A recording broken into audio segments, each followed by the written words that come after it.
Okay, welcome ladies and gentlemen to 2.4, looking at real zeros of polynomials. So we're going to be looking at just the real versions for now. We'll later get into the imaginary and stuff like that. So we're going to be looking at long division and synthetic division and the real zero theorem of polynomials. So let's go ahead and go forward. So let's first think about long division. You might recall doing long division back in the day where you had 327 divided by, let's go with a 2. Long division says, how many times does 2 go into 3? Now that's obviously not real, what's really going on if you pay attention. You're actually looking to see how many times does 2 go into 300. But how many times does 2 go into 3? Well, it goes in there one time. If I take 1 times 2, I get 2. And then I use subtraction, 3 minus 2 is 1, and I bring down the next number. Then I ask myself, how many times does 2 go into 12? And 2 goes into 12 6 times. 6 times 2 is 12. Subtract that is 0. Bring down the last number. How many times does 2 go into 7?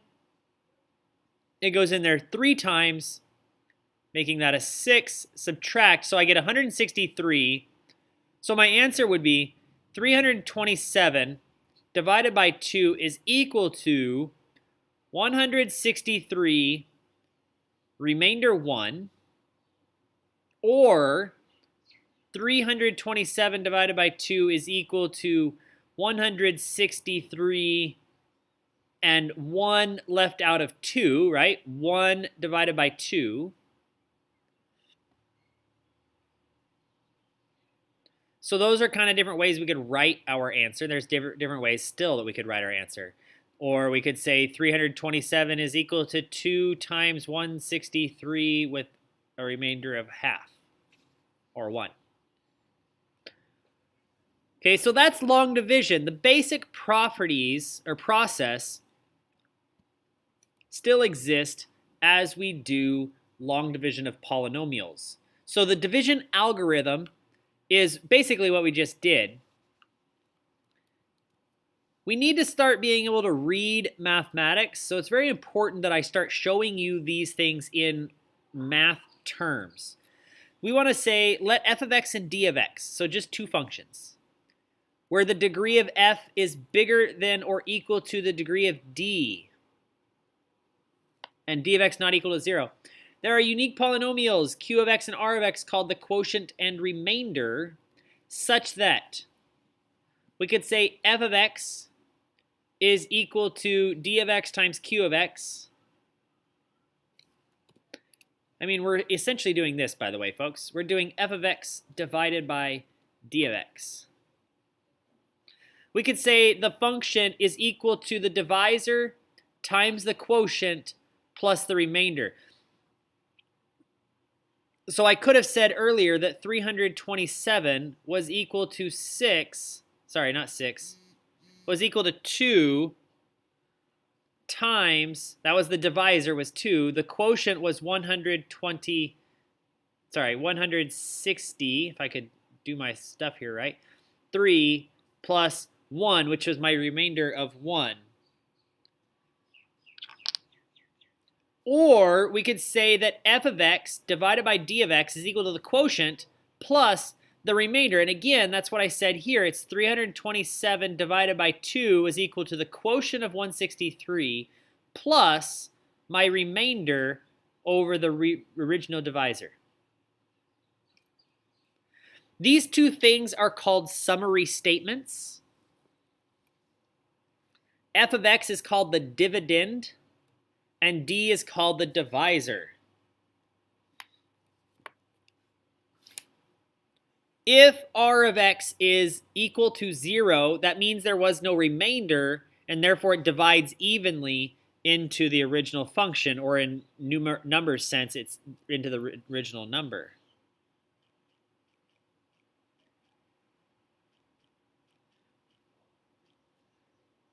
Okay.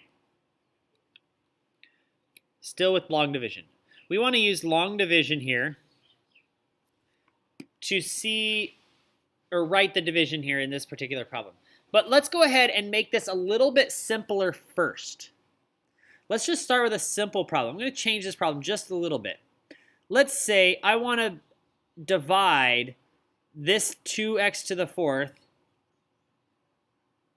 minus x to the third minus 2, and I just want to divide it by x squared.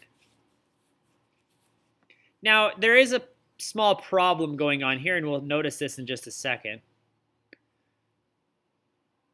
You need to actually plug in all of your original x's. So 2x to the fourth minus x to the third, I need to have 0x squared and 0x minus 2. I need to have those placeholders. So let's have to add those in here.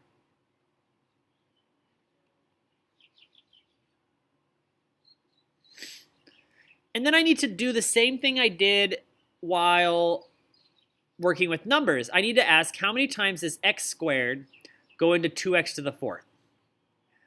Or really, I'm asking what can I multiply by x squared to make it 2x to the fourth? And that's going to be a 2x squared. So here I get 2x to the fourth. If I subtract, that becomes 0. This becomes negative x cubed. All right, so x squared, what do I have to multiply by x squared to make negative x cubed? Well, it's going to be a negative to make it negative, and another x to make it a cubic. So I get negative x cubed. So that goes away. Well, if I bring down a 0 and a 0, that actually doesn't affect anything in this particular case. So I'm going to bring down the minus 2, and there's nothing I can multiply by x squared that will make a minus 2. So therefore, I have 2x to the fourth minus x to the third minus 2 divided by x squared equals the thing on the top plus my remainder over the original denominator. Or we write it like this: 2x to the fourth minus x to the third minus 2 equals my denominator, my divisor, times my quotient. Oops, that's an x. Minus my remainder, or adding my remainder. In this case, it's a negative. So let's take a look at what it would be like to do this larger problem. So I want to divide 2x squared plus x minus 1, or plus 1. I want to divide that into 2x to the fourth minus x cubed plus 0x squared plus 0x minus 2. Make sure you do all those things.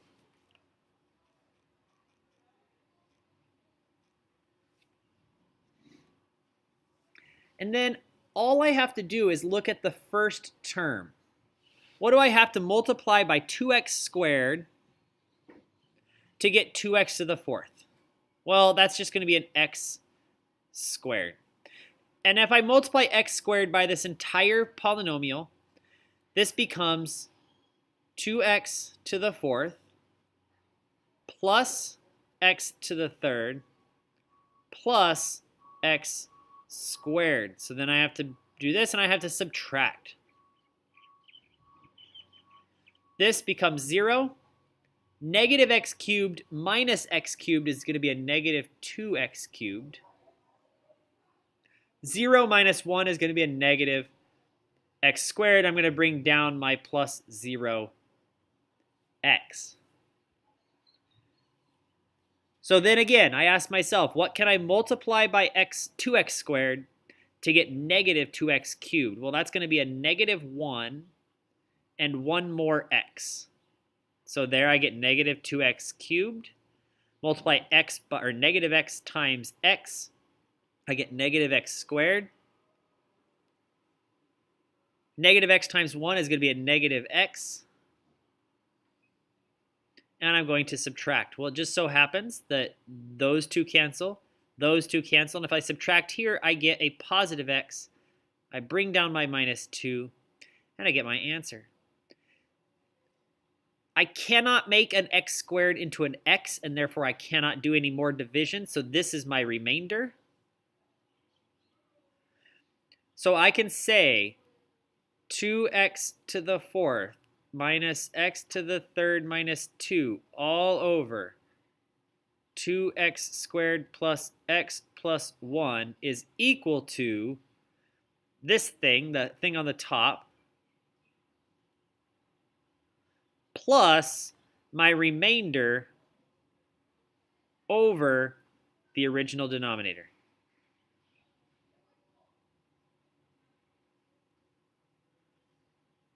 The other version of that would be the numerator here is equal to the denominator times the first piece plus the x minus 2.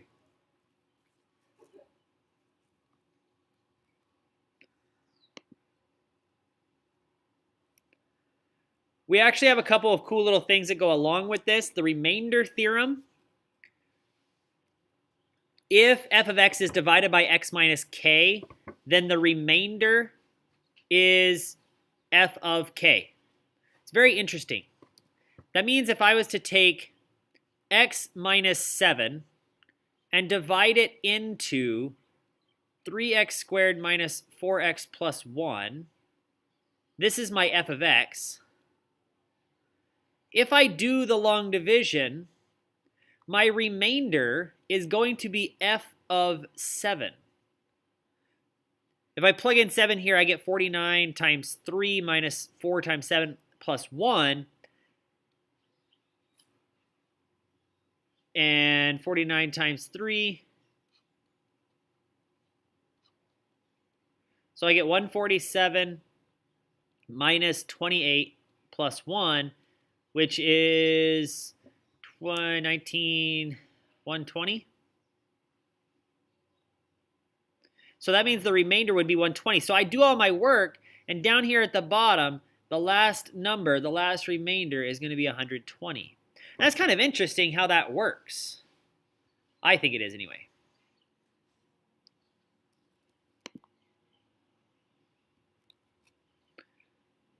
So what I want to do is I want to find the remainder when f of x is divided by both of these numbers. Now, you could just go straight to doing the division if you forgot the remainder theorem. But if you remember the remainder theorem, this one is just find f of 2.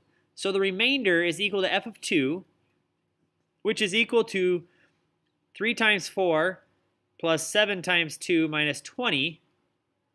12, 14, minus 20 is 6. This one just says the remainder is f of negative 1, which is 3 times negative 1 squared plus 7 times negative 1 minus 20.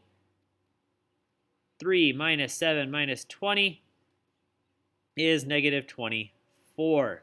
So your remainder would be those right there.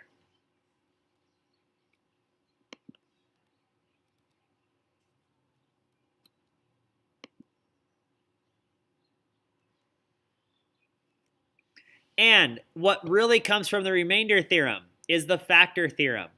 If a polynomial or a polynomial function has a factor of x minus k, if f of k is 0, that means there is no remainder. So if the remainder of my function is 0, then it's a factor of that particular problem. So if we would have done this at f of 2 and it came out as a 0, that meant x minus 2 was a factor of the original problem.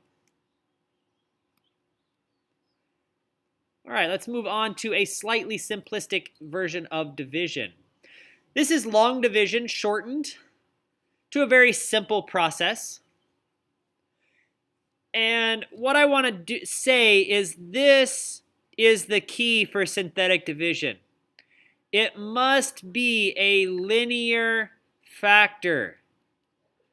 That last problem we did, where we actually did the long division, must be done using long division. However, with synthetic division, if you're factoring by or dividing by an x minus 3, or an x plus 7, or an x minus 6, you can do synthetic division. Here's what synthetic division is. We take the 0 of x minus 3. Well, that's going to be a 3. And we put it in a little box. And then we make sure we have all of our x's here. We have x to the third, x to the second, x to the first. That means we don't have to add any extra placeholders. And I take all of the coefficients. Oops. How about 2? Coefficients. 2, -3, -5, -12. And then I draw a little line across here. You may or may not remember this from last year. So be it. I drop down this 2. Then I do 3 times 2 and get 6. And then I add. Do not subtract. -3 plus 6 is 3.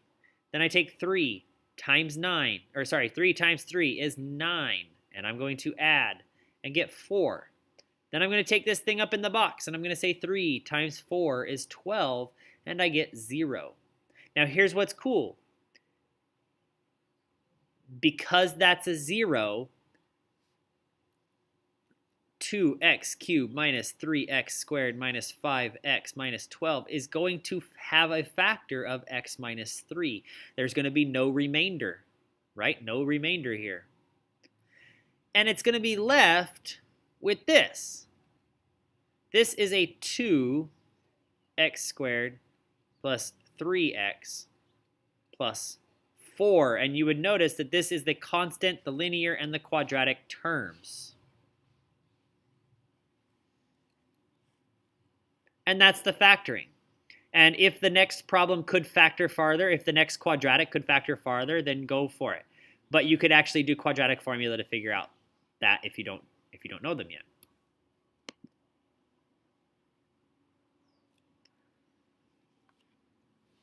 Okay, so we have this rational root zero theorem, or rational root theorem. And you might remember, again, from last year, the rational root theorem, where you had to make a whole list of P's and Q's.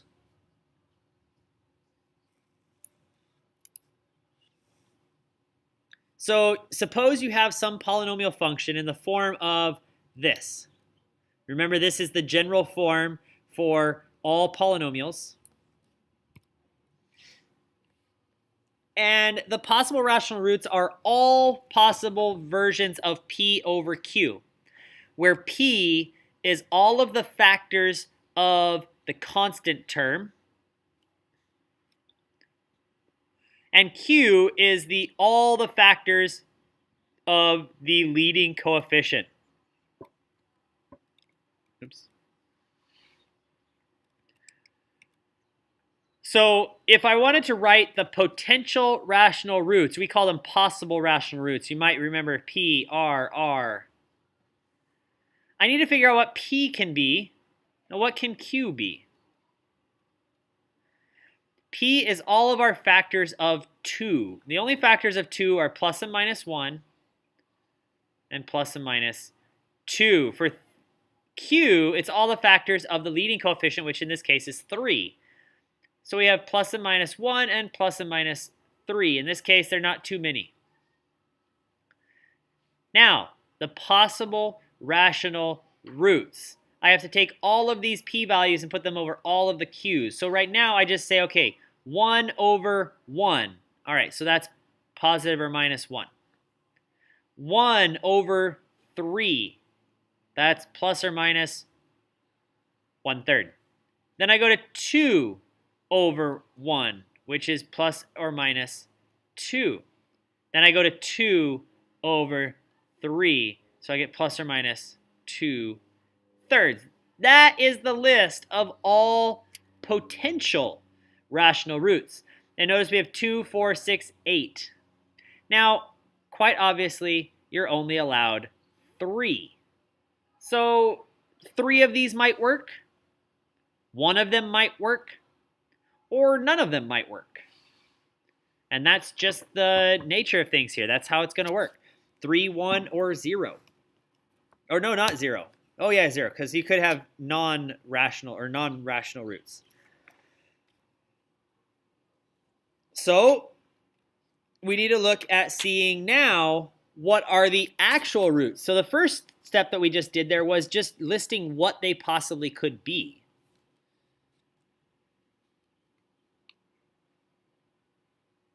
So now we need to just ask ourselves, what are the actual roots? So I just need to start trying them.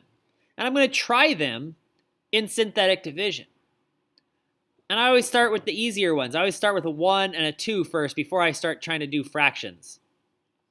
So I go to a 1. Synthetic division tells me I need to put a 3, a 4, a -5, and a -2. Drop the 3, multiply by 1, add. Multiply by 1, add. Multiply by 1, add. Well, I get a 0. Hey, that's actually kind of nice because the first try was one of the zeros. So I can say it's x minus 1 times, because the minus the 1 makes the 0 thing right here, right? 3x squared plus 7x minus 2.